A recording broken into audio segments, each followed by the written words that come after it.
8 సౌభాగ్య స్థానాలు ఉన్నాయి.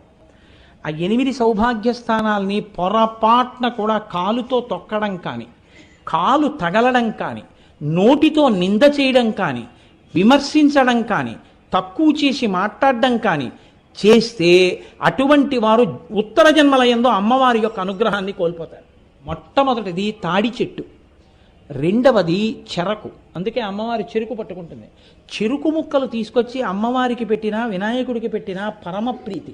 కాబట్టి చెరుకుగడ, తాడి చెట్టు, రూపుమారిన పాలు అంటే జున్ను కానీ పెరుగు కానీ. నాలుగవది ఉప్పు. ఉప్పుని ఎన్నడూ నింద చేయడం కానీ ఉప్పుని తిట్టడం కానీ చేయకూడదు. నాలుగవది ఉప్పు. ఐదవది అనుములు. ఆరవది ఎర్రటి రంగులో ఉండేటటువంటి పువ్వులు. ఇంకొక 2 స్థానాలు కూడా ఉన్నాయి. జీలకర్ర. 8వది ధనియాలు.